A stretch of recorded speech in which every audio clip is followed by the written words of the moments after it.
하나님 말씀 함께 보시겠습니다. 루키입니다. 구약성경 403페이지에 있습니다. 루키 2장 말씀 8절에서 13절 말씀까지 보도록 하겠습니다. 구약성경 403페이지입니다. 시간관계상 화면을 보시겠습니다. 보아스가 룻에게 이르되 내 딸아 들으라. 이삭을 주우러 다른 밭으로 가지 말고 말며 여기서 떠나지 말고 나의 소녀들과 함께 있으라. 그들이 베는 밭을 보고 그들을 따르라. 내가 그 소년들에게 명령하여 너를 건드리지 말라 하였으니라. 목이 마르거든 그릇에 가서 소년들이 길러온 것을 마실지니라 하는지라.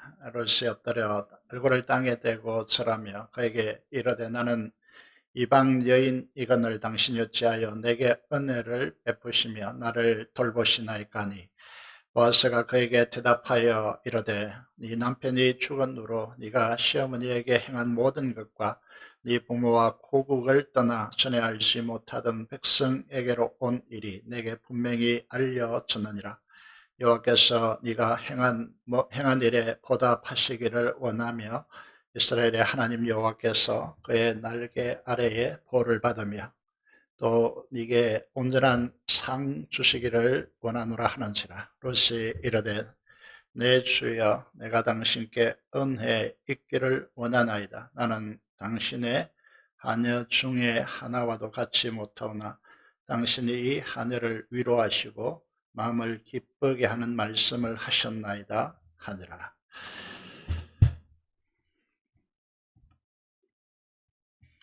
저는 오늘 본문을 통하여서 이제 어버이 주일에 성경적인 효를 말씀드리려고 합니다. 그리고 부모를 주 안에서 순종한다면 어떤 하나님의 복이 우리에게 주어지는지 선포하기를 원합니다. 첫째로 효를 실천하지 않는 이 엘리멜렉의 가정을 통하여서 반면 교사로 교훈을 받고자 합니다. 루키 1장은 엘리멜렉이라고 하는 이 가정의 몰락을 소개하고 있습니다. 엘리멜렉의 뜻은 무엇이겠습니까? 화면에 나오는 대로 나의 하나님은 왕이라고 하는 뜻입니다. 부모가 지어줬겠죠. 엘리멜렉은 누구를 만나서 결혼합니까? 나오미를 만나서 결혼합니다. 이 나오미의 이름은 기쁨, 행복을 주는 사람이다라고 하는 그런 뜻을 가진 여인과 결혼하게 되어지죠. 그리고 두 자녀를 낳습니다. 이 나오미, 엘리멜렉과 나오미의 가정이 이제 루키 1장 21절의 말씀을 보면 나오미가 이제 모압에서 돌아와서 고백하고 있는 내용이죠. 내가 풍족하게 나갔더니 라고 하는 말을 이제 하고 있습니다. 풍족하고 행복했던 엘리멜렉의 가정이 왜 몰락의 길을 갔을까요? 저는 큐티를 통해서 묵상하면서 그 원인이 이제 효의 차원에서 들여다보니까 엘리멜렉의 불효, 호도하지 않는 것에서 비롯된다는 중요한 사실을 알게 되었습니다. 사사시대를 보시면요.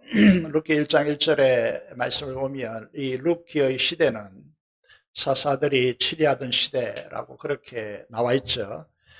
사사시대의 특징은 사사기 마지막 절에 하나님을 왕으로서 그 말씀에 순종하지 않고 자기 형편과 소견에 따라서 말씀보다 위에 놓은 시대, 그런 시대였기 때문에요. 이 시대를 오늘 이제 조국 교회 같다 이런 이야기를 이제 하고 있죠.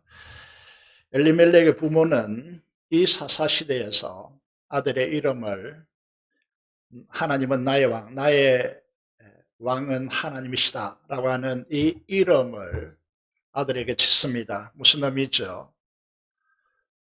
자녀의 이름은 부모의 소망을 담고 있죠. 여러분의 이름에 부모의 소망이 담겨 있습니다. 각자 자신의 계뇌를 하나님의 말씀보다 위에 놓고 하나님의 왕적 통치를 거부하고 자기 소견에 옳은 대로 행하는 이 사사시대에 기근이 오죠. 기근이 옵니다.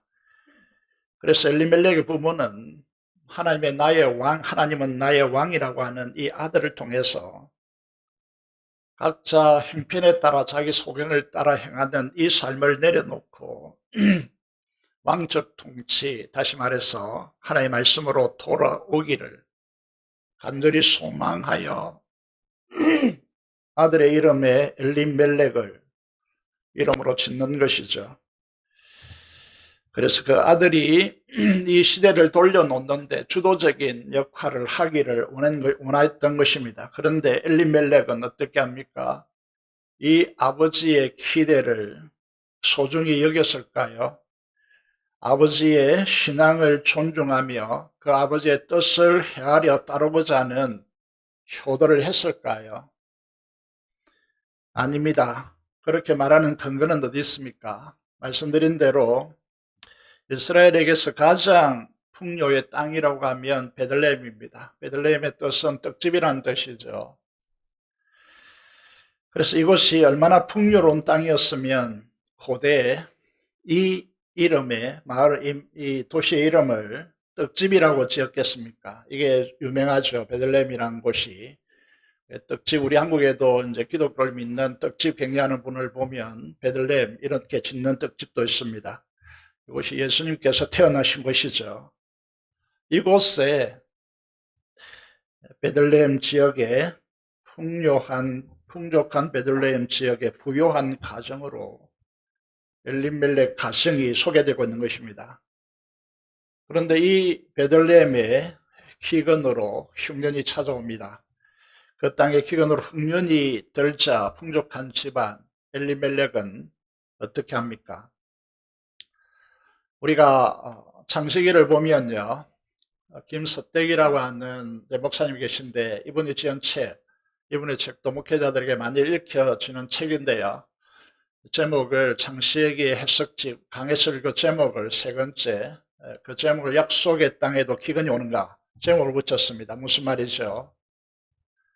우리가 하나님의 자녀로서 하나님의 복을 누리고 그렇게 살아가야 되는데 어려움이 오고 건강상의 어려움이라든지 재산상의 문제라든지 자녀의 문제가 우리에게 일어난다면 어떻게 바라보아야 하는가라고 하는 부분이죠.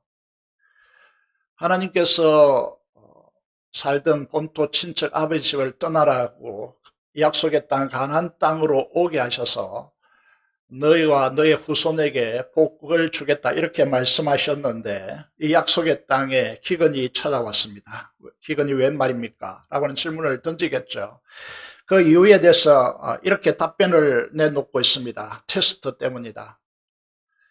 우리 인간은요, 자기 지와 자기 능력으로 살아가면 이 땅의 것으로 한계되어집니다. 그런데 하나님께서는 그런 삶을 우리에게 원하지 않기 때문에 하나님은 기근을 통해서 테스트 하신다는 것이죠. 하늘의 복을 담고 하늘의 축복을 누리고 그 복을 전할 수 있는 그릇으로 만들어내기 위해서 기근을 주신다는 것이죠. 기근을 통해서 우리의 그릇됨을 하늘의 복을 담재할 수 있는 그릇으로 바꾸어내기를 원합니다. 이것이 기근을 주시는 이유라고 하는 것이죠. 지금까지 엘리멜렉 이 사람은 부모의 신앙, 말씀 순종의 신앙을 통하여서 하나님께 주신 축복, 풍요의 축복을 받았고 이 엘리멜렉은 부모로부터 유산을 물려받았습니다.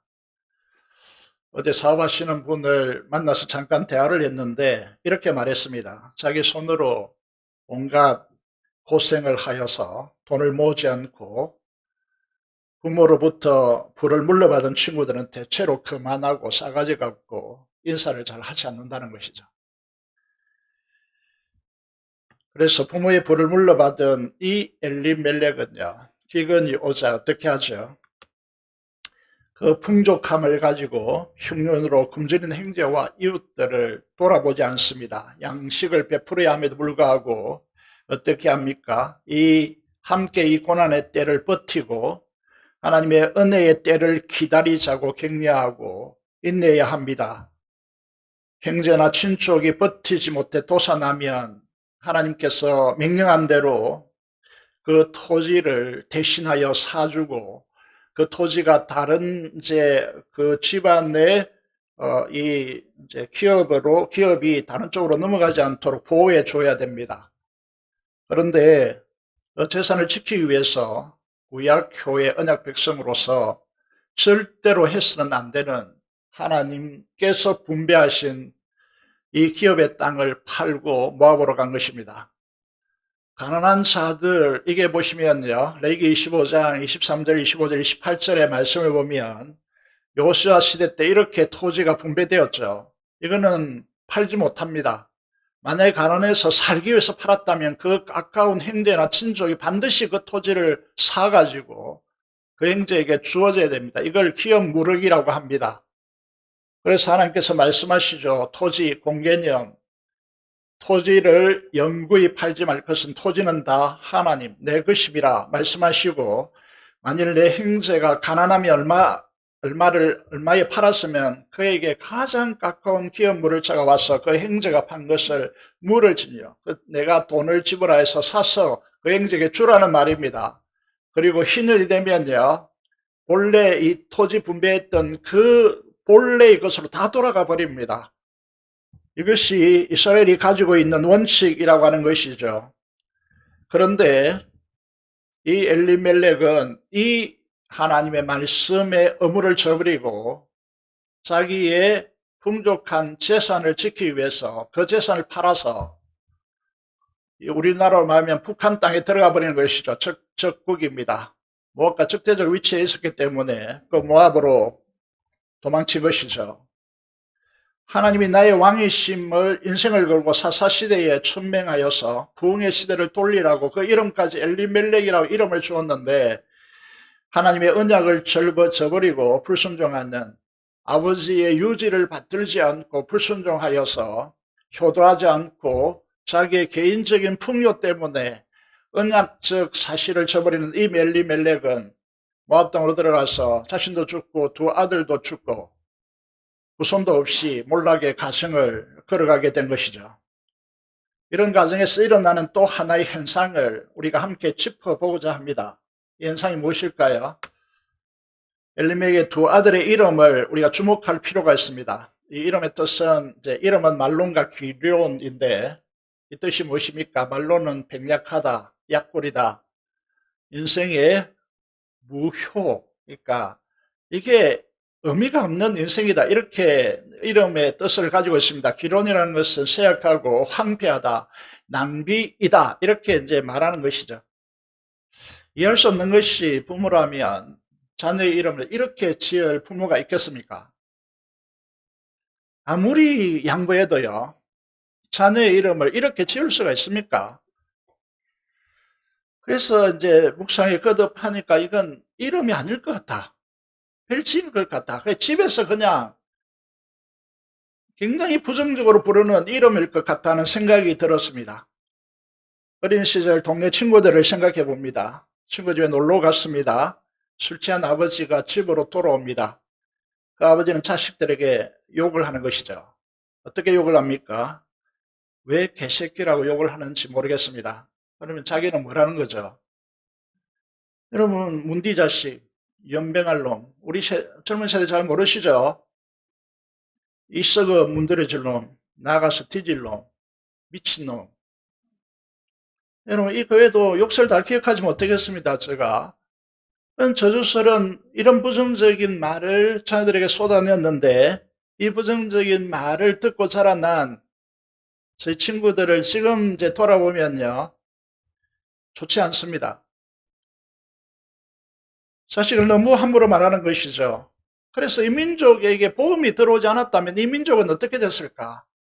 우리 세대 80년대, 이 70년대 학생 때 이 복음이 우리에게 전달되지 않았으면 우리 민족은 어떻게 되었을까 하는 생각을 하는 것이죠.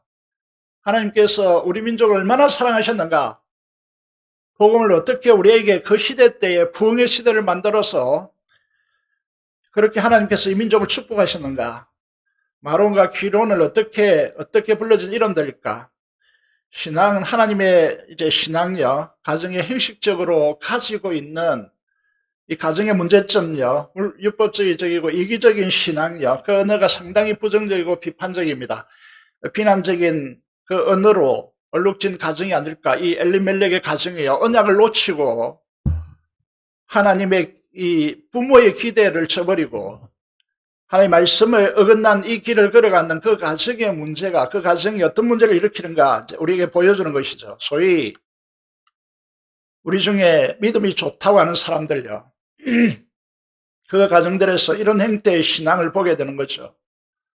자녀들의 앞날을 기대하고 사랑으로 축복하고 격려해야 됨에도 불구하고 격려도 모자랄 이 세상 속에서요, 자녀들을 어떻게 합니까? 굉장한 믿음이란 미명 아래서 부정적이고 비난적인 언어가 가정에 사용된다면 이 자녀들이 자라나서 효도를 하겠습니까?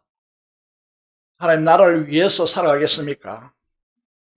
하나님께 쓰임받았던 많은 인물들요, 목회자나 직분자의 자녀들이 제대로 신앙을 구축하지 못하고 오늘 이 시대의 가장 중요한 고민이 이런 고민이지 않습니까? 그런데요, 그 문제가 어디로부터 왔는가? 마음으로부터 부모를 공경하고 호조하지 않는 이유가 어디에 있습니까? 여러분, 하나님의 약속으로 축복하고 격려하고 칭찬하고 비판적이고 비난적인 그런 이 칭찬하지 않고요, 그렇게 비난적인 그런 언어를 우리가 사용하고 그런 토양을 만들어냈다면 우리 교회도 마찬가지죠. 저와 여러분들이 심각하게 반성해야 될 부분이 바로 이런 부분이죠.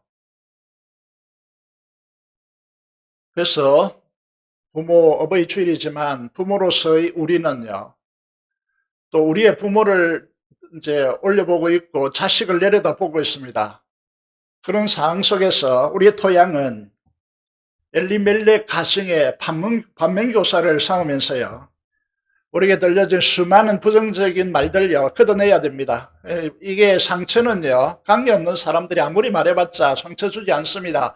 그러나 가장 가까운, 내가 신뢰하고 내가 기대고 있는 사람들이 가장 많은 상처를 주기 때문에 하나님의 말씀으로 이걸 다 드러내야 하고, 또 우리의 가정과 우리 교회 토양을 엘리멜렉을 통하여서 비판적이고 비난적인 이 언어들이 더 이상 우리에게 영향을 미치지 못하도록 해야 된다는 것이죠. 엘리멜렉은 약속의 풍요의 땅에 기근이 찾아왔을 때 이때가 중요했습니다. 하나님의 테스트, 중요한 회복의 기회였다는 것이죠. 자신과 자녀들의 믿음을 회복하고 돌아서는 중요한 기회로 삼아야 됩니다. 우리에게도, 인생에게도 이런 기회가 종종 중요한 사건을 통해서 우리에게 찾아오는 것이죠. 그런데 자기의 재산 지키기 급급하고요, 자기의 개인적인 그런 탐욕에 물들어서 하나님의 나라를 보지 못하고 하나님의 말씀을 들여다보지 못한다면 심각한 몰락의 길을 이제 브레이크가 없이 그렇게 달리게 되겠죠. 이런 토양은요, 우리 자신을 잘 돌아보셔야 됩니다. 그 돌아봄이 뭐냐 하면 하나님의 말씀이 주었을 때 자기 변명으로 얼룩지고 자기 옳음과 이기적인 모습으로 자식들까지 비난하고 비난적인 그런 언어, 비판적인 언어로 덮어 있는 그런 언어를 사용한다면요, 이 땅에서 하나님의 축복, 땅에서 잘되고 창수하는 축복을 누릴 수가 없는 것이죠. 이것이 기독교 효야, 불효하는 차들이 걸어가는 몰락의 길이라는 것이죠. 룻기는요, 반전을 시작하고 있습니다. 룻기 1장 6절에서 14절, 엘리멜렉의 가문의 몰락 뒤편에 희망의 싹이 솟아나고 있죠. 1장 6절에서 14절, 이 짧은 구절에 돌아오다라고 하는 슈버라고 하는 히브리어 동사가요, 12번이나 사용되고 있습니다. 무슨 말이죠? 히브리어를 잘 모르지만은 하나님의 갈망을 이제 담고 있는 것이죠. 어버이 주일을 맞이하였어요, 이 엘리멜렉의 부모의 그 시대적 간절함, 그리고 이 시대가 사사시대와 비슷하기 때문에 이 시대에서 아비멜렉을 통하여서 하나님의 우리를 향한 우리의 최종적인 위에 계신 아버지의 갈망을 이 돌아오라라고 하는 이 단어를 통해서 보게 되는 것이죠. 여러분, 우리의 자녀들에게도 또 우리의 손주들에게도 비슷한 이름이 붙여져 있습니다.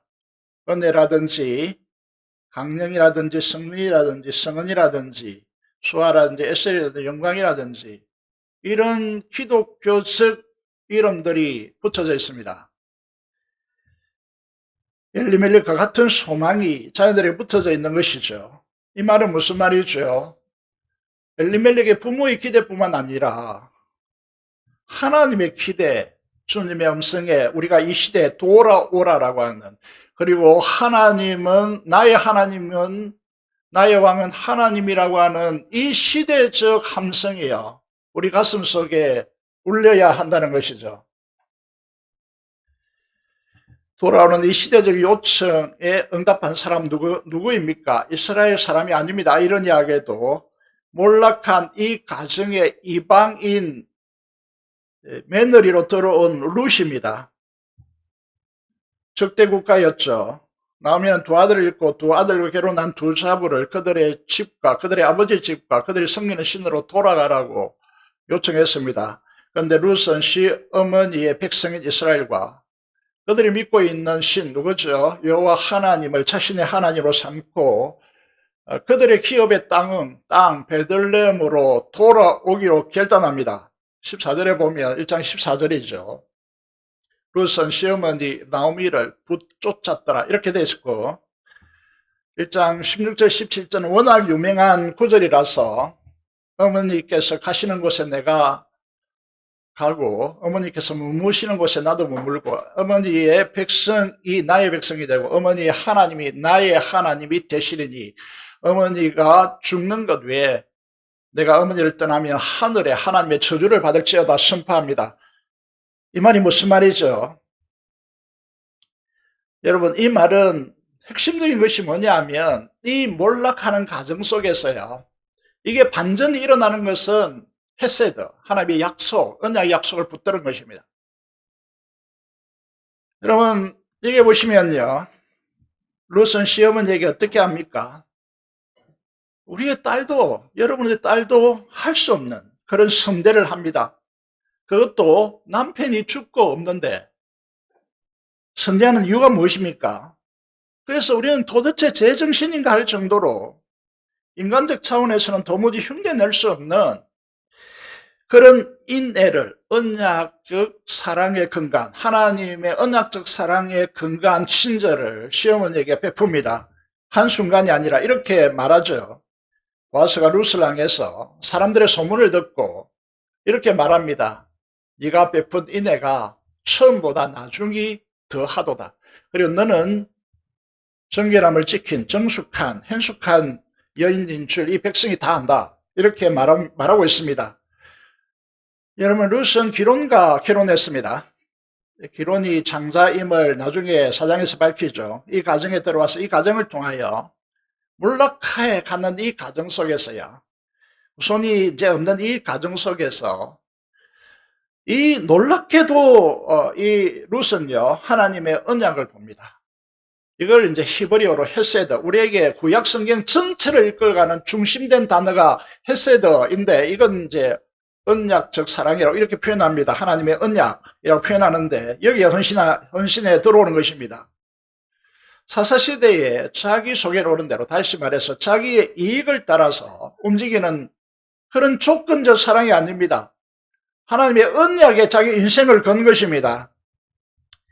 그래서 이 놀라운 역사가요, 이 룻에게서 싹이 트고 있는 것입니다. 그래서 이 선대, 룻의 선대요, 이걸 헤세드라고 히브리어는 말하는데, 인내의 삶이 베들레헴 사람들에게 이 소문이 자자해지는 것이죠. 그 소문이 자자해진다는 것은 엄청난 영향력을 지금 이 사회 속에 가져 몰고 오고 있다는 뜻입니다.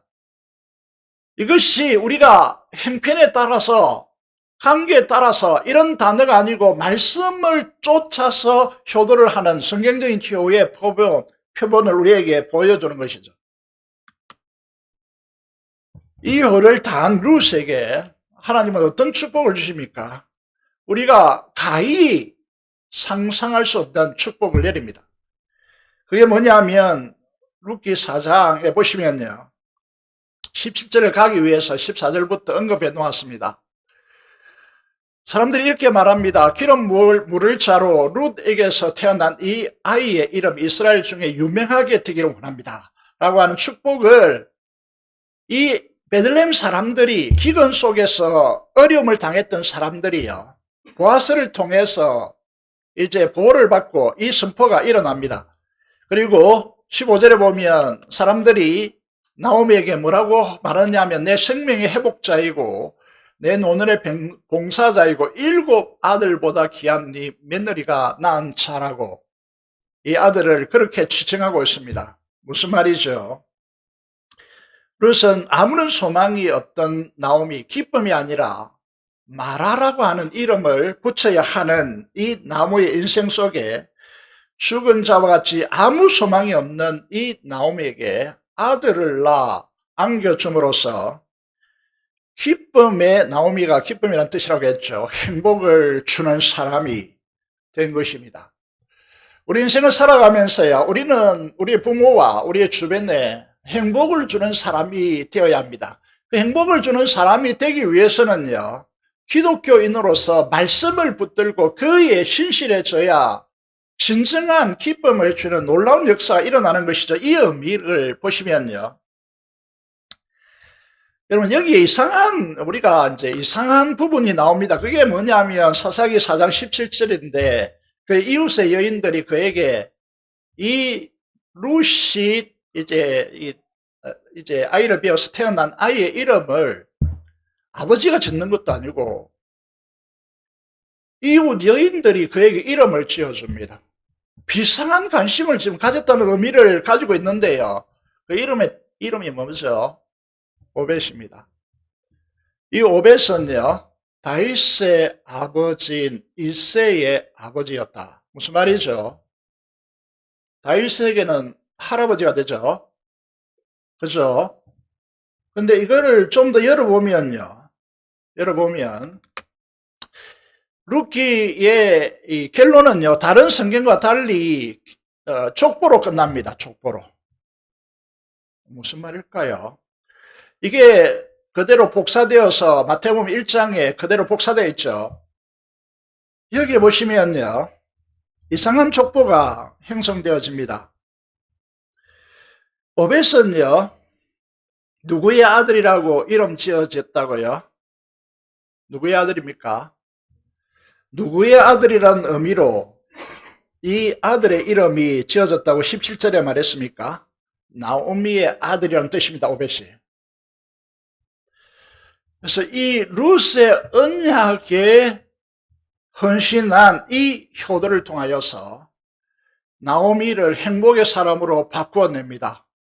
나오미, 이 오벳은요, 실제로 누구의 아들로 입적되어지는 것이죠? 엘리멜렉의 아들로 입적되어지는 것입니다. 키운 물을 자로서요.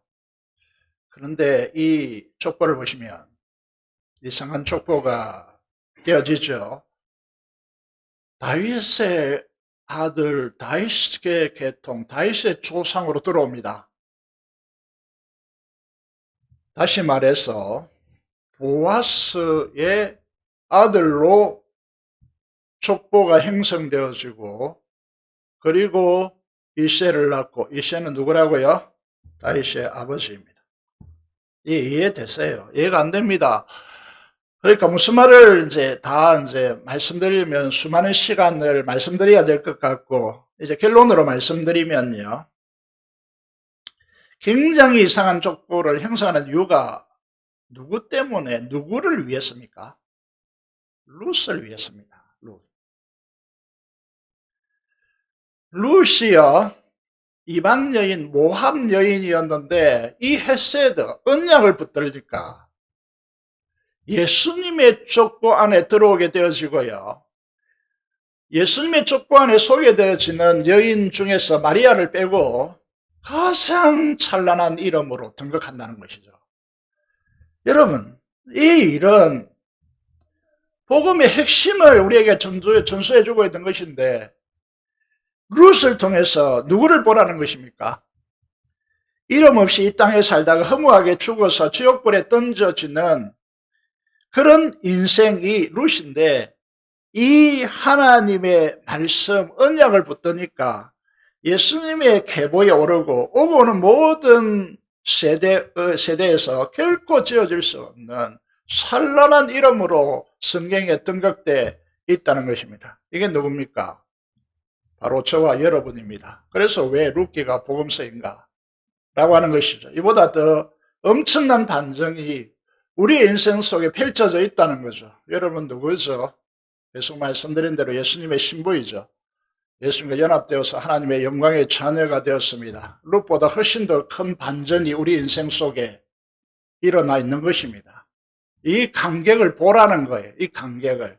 그러니까 말씀 무시하며 살아가는 인생 속에 이 간격이 펼쳐지겠냐는 것이죠. 펼쳐질 수가 없다는 겁니다. 그래서 말씀을 주목하여서 말씀을 따라서 살아가고 말씀을 따라서 부모를 바라보시고 부모를 섬기고 말씀에 근거해서 자식을 바라보라는 것입니다. 세 번째, 보아스를 보겠습니다. 보아스 이름은 이제 유력자라고 하는 뜻입니다. 유력자. 이 말은 그 시대, 그 지방의 유지라는 뜻이겠죠. 그죠? 많은 토지를 보유하고 있고, 그 이제 추수할 때 많은 이제 일꾼들을 데려와서 추수하고 있고, 그래서 그들에게 먹여 살리는 그런 역할을 하고 있다. 이렇게 보여집니다. 그런데 보아스를 낳은 아버지는 누굴까요? 아버지 누굽니까? 보아스 위에 누가 있죠? 살몬이 있죠. 살몬은 라합에게서 보아스를 낳고 이렇게 됐습니다. 이 살몬은 누구죠? 여호수아가 가나안 땅을 정복하기 전에 정탐꾼 2명을 보냅니다. 그 2명 중에 하나가 누구라고요? 살몬입니다. 잘 들으셔야 됩니다. 좀 복잡한 것 같지만은요. 우리 족보가 익숙하지 않죠, 그죠? 복잡한 것 같지만은 엄청난 메시지가 들어있기 때문에 잘 들어야 될 것 같습니다. 보아스의 어머니는 누구라고요? 라합입니다. 기생 라합이죠. 여러분, 이 두 사람 속에 있는 신앙을 이제 보셔야 될 것 같고요. 그래서 어떤 것이 보아스에게 유산되고 있는가, 이제 전달되고 있는가를 보셔야 될 것 같습니다. 먼저 이제 기생 라합, 이제 요즘 말하는 기생과 의미가 다릅니다. 정보가 그곳에 모여지는 그런 이제 곳에 오너, 그러니까 사장으로 서 있는 것이죠. 그래서 어떤 정보가 들어오죠? 출애굽한 사건요. 홍해를 가르고 출애굽한 사건요. 이게 세상에 일어날 수 있는 일입니까? 요단강이 홍수가 나서 넘쳐 흐르는데 그게 위에서 끊어져서 요단강 물이 마르고 거기에 통과했습니다. 이해가 됐어요? 안 되잖아요. 그런데 또 하나 이제 그 지역에 가장 강력한 아모리 사람의 두왕 시온과 오격에 행한 일을, 그들 절면시킨 일을 우리가 들었다. 우리가 오늘 천지의 창조주 하나님을 믿는데 이 역사 속에 일어난 일들에 대해서 우리가 듣지만 그냥 건너버리잖아요. 그런데 이 라합은 건너버리지, 이제 지나치지 않았습니다. 들어야 잘 들어야 되죠. 우리 듣는 데서 믿음이 형성됩니다. 듣자마자 마음이 녹았고, 이 듣는 이 방법에 대해서요. 마음이 녹았다 이렇게 표현하고 있고, 정신을 잃었다. 이런 말씀을 듣는데요, 천지를 창조하신 하나님께서 여러분을 천지 창조하신 하나님이 여러분 아버지시다. 아무런 감흥이 없다면요, 뭔가 잘못됐죠. 정신을 잃었다. 그런데 너희의 하나님 여호와는 위로는 하늘에서도 아래는 땅에서도 하나님이시다. 이전에는 어떻게 적어 놓았냐면 상천하지의 유일하신 하나님이시다. 이렇게 고백되었어요. 무슨 말이죠?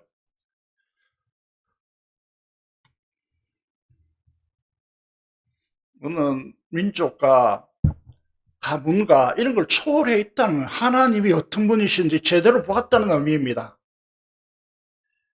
이 라합은 살몬, 정탐꾼 발견되면 죽는 거니까 숨겨주죠. 숨겨주면서 무엇을 요구합니까? 여기에 선대, 내가 너희를 선대했다. 이 헤세드라는 단어가 등장합니다. 구약 성경을 이끌고 있는 핵심 단어라고 했습니다. 선대했으니 너희도 내 아버지 집을 선대라. 이 홍해가 갈라지고 요단 강물이 마르고 그렇게 강력한 나라가 패망돼 멸절당하고 이 여리고성 앞에 왔는데 이 여리고성이 겐딜이라고 생각하겠습니까? 하나님을 제대로 보았다면요. 그래서 우리 아버지 집을 살려달라. 그 성표를 달라고 합니다. 보아스의 아버지 살몬은 어떤 믿음을 가지고 있습니까? 여기 보시면요. 뭐라고 요구하느냐 하면 그 정표를 달라고 했는데 그 정표로서 붉은 줄을 달아서 너희 창문 밖에 내달아라 라고 요구합니다. 무슨 말이죠 이게? 왜 하필 붉은 줄일까요?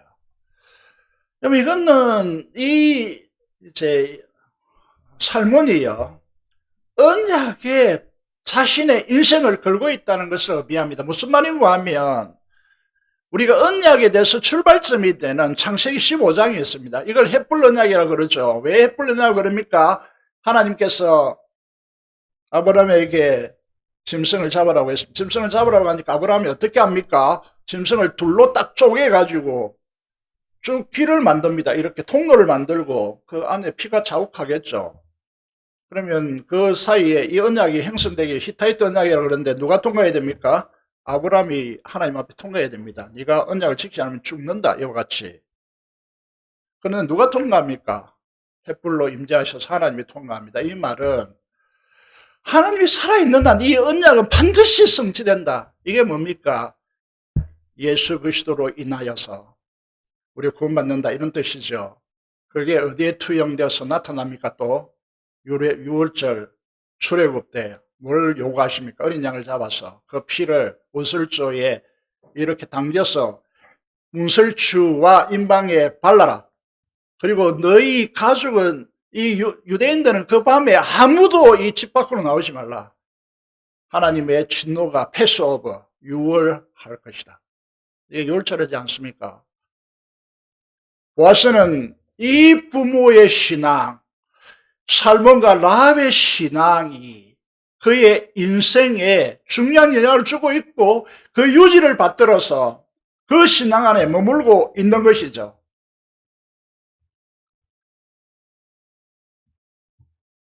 효도가 무엇입니까? 룻이 선대 헤세드 속에 머뭅니다. 여러분 이게 룻도 헤세드 속에 헤세드를 붙들고 언약을 붙들고 있습니다. 룻도 이 언약을 붙들고 있습니다. 그러니까 교통되는 거예요. 사람이 만나지는 것이고 진정한 교제가 그리스도 안에서 일어나는 거예요. 여러분 인간적인 모습 가지고 여기 와서 교제한다. 그거는 교제가 아니에요.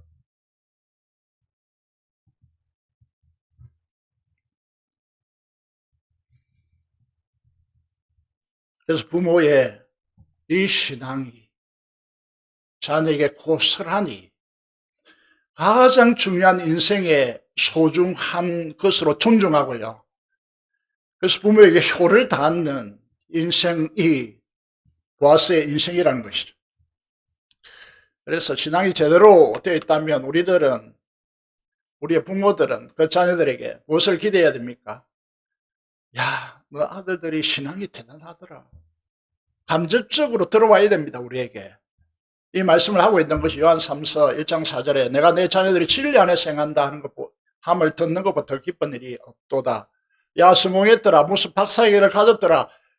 이런 것이 중요한 것이 아닙니다, 여러분. 우리의 자녀들이 야, 믿음 진짜 좋더라. 하나님께서 그와 함께 하시는 인생이다. 이게 듣는 것이 우리의 기쁨이어야 하고 이게 정상적인 그리스도인의 태도이죠. 엘리멜렉은 거의 풍족함에도 불구하고 헤세드, 하나님의 언약의 말씀에 의심하지 않고 이웃에 대한 사랑의 의무를 저버리고 이기적인 개인적인 탐욕주의로 얼룩져서 가정의 몰락의 길을 걸었습니다. 그러나 보아스는 부모의 신앙에 귀 기울이고 마음에 담고 존중하고요. 헤세드의 신앙, 언약적 사랑에 머물러서 이웃에 대한 긍휼의 마음을 품었습니다. 그럼 자녀의 이름에 부정적인 언어로 엘리멜렉의 가정은 얼룩졌다면요. 보아스를 보십시오. 보아스의 언어가 어떠한지 2장 4절을 보시면요. 고립에는 사람들에게 와서 뭐라고 합니까? 하나님께서 너희와 함께하기를 원한다. 축복의 언어를 사용합니다. 고립에는 사람들의 뒤를 따는 이삭을 줍는 룻에 대한 이야기를 듣고 보아스는 어떻게 합니까? 오늘 우리가 읽은 12절을 보시면 여호와께서 네가 행한 일에 보답하시기를 원하고 이스라엘의 하나님 여호와의 날개 아래 보호를 받으러 온 너에게 온전한 상 주시기를 원한다. 이런 언어가 쉬울 것 같습니까? 세상에 이런 언어를 들을 수 있을 것 같습니까? 경쟁과 여러분 이게 시기 속에 얼룩진 이 세상 속에서 듣기 힘든 언어들 있었나요? 여러분 제가 만약에 보아스 같으면요, 여러분 가난한 자들 나는 부유하고 여러분 지방에 유지가 되었는데 막 이렇게 인권을 착취하고 유리하고 막 유린하면서 말이죠. 너희는 그러니까 그렇게 가난하게 살 수밖에 없다라고 그렇게 막 해대면서 빨리 일하지 않느냐 그러고요. 룻을 향하여서 뭐라고 했겠습니까? 너 배반자가 아니냐 막 하면서 약점을 비꼬고 말이죠. 이렇게 하지 않겠어요. 언약에 신실한 사람, 언약에 자기의 인생을 묻고 있는 사람은 언어가 다르다는 거죠. 저와 여러분들이 이런 측면에서 보면 굉장히 많이 반성해야 될 부분이 우리에게 있을 것으로 보입니다.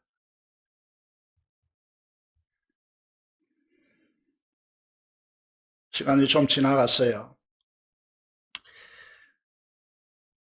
자, 오늘 이 오벳이요. 오벳 그 자체도 룻도 보아스도 언약에 신실하고 언약에 자신의 인생을 묶인 사람들이 어떤 하나님의 복을 누리는가. 우리가 이성적인 사고를 해서 인간적으로 구축해서 올라가야 할 축복의 자리, 아무리 해도 안 되는 자리를 하나님께서 바꾸십니다. 운명을 바꾸시는 것이죠. 운명요. 여러분 좀 집에 가서 뭐 신내림 받아서 손금 받아 보십시오. 손금이 나오는지. 그걸 이미 운명이 바뀌어 있다는 거죠. 통계학 가지고 정치는 사람들 말고요. 저는 이제 기독교가 무엇인지, 오늘 우리가 새겨야 할 헤세드가 뭔지, 오늘 우리 유년부 아이들이 했잖아요. 우리도 같이 읽어볼까요? 시작. 내 아버지와 어머니를 공경하라. 이것은 약속이 있는 첫 계명이니 이로써 네가 잘되고 땅에서 장수하리라. 부모에게 최선을 다하십시오. 약속이 있는 첫 계명, 가장 대인 관계에서 처음에 등장하는, 어떻게 된다고요? 네가 잘되고 땅에서 장수하리라. 믿습니까? 우리는 부모를 공경하였어요. 자녀들이 부모를 공경하게 또 만들었어요. 대대손손 잘 되어야 됩니다. 땅에서 장수해야 됩니다.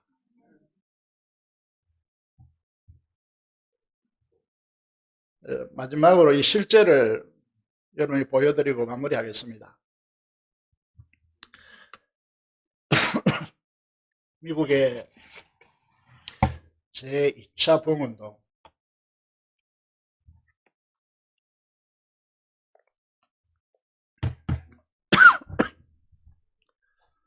대각성 운동을 일으킨 사람이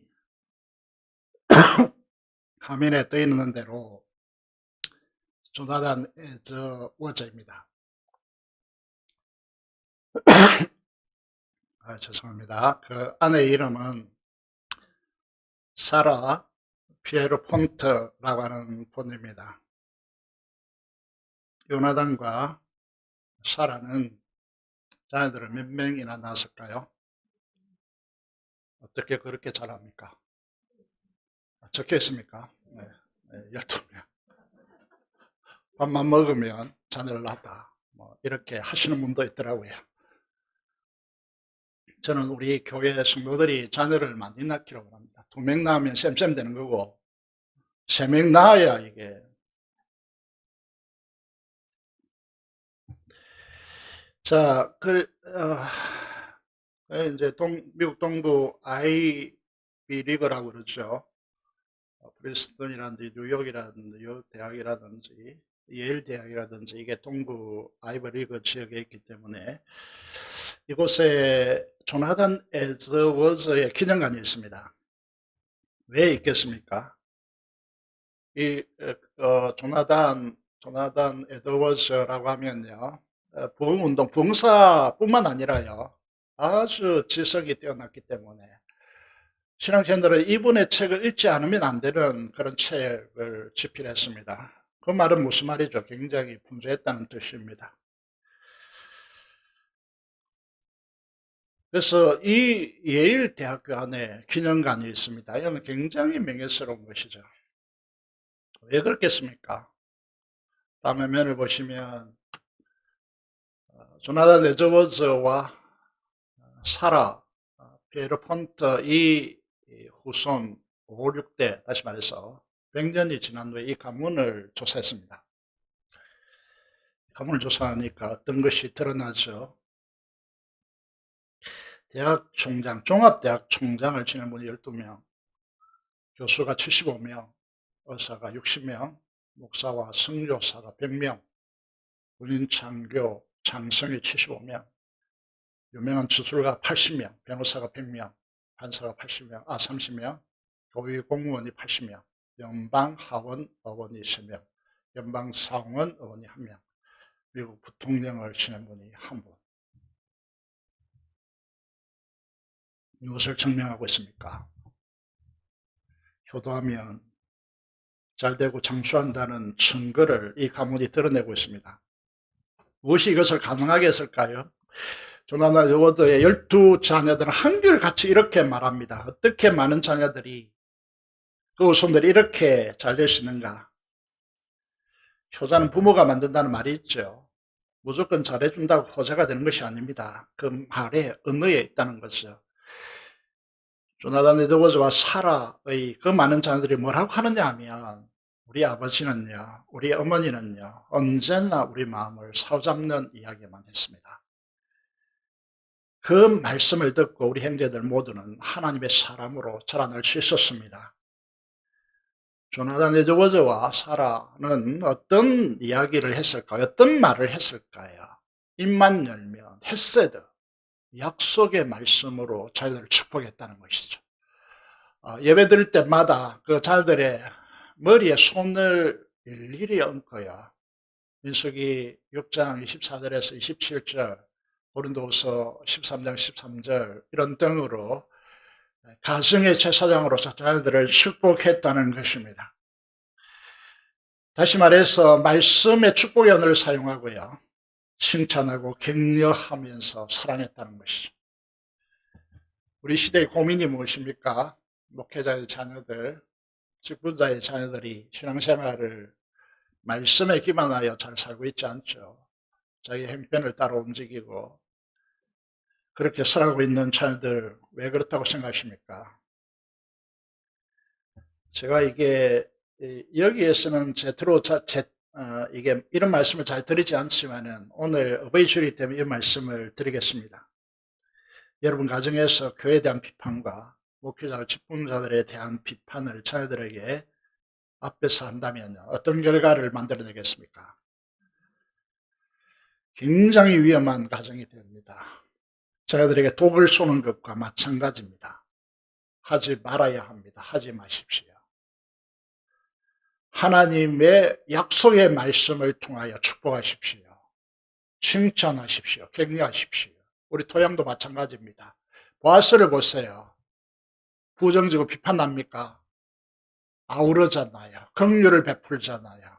자기의 돈을 내어서, 여러분 이 토지, 기업을 물어주잖아요. 자기의 돈을 사서 이 토지를 다시 그의 것으로 돌려주잖아요. 아무도 자기 토지물을 가장 가까운 친족, 이게 자기의 재산이 안 되기 때문에요. 아무도 하지 않는 그 일을 보아스는 언약의 약속이기 때문에 실행하잖아요. 아들 낳아주어서 그 토지를 그에게 돌려주잖아요. 이게 언약적 사랑입니다. 헤세드에 자신을 묶는 거잖아요.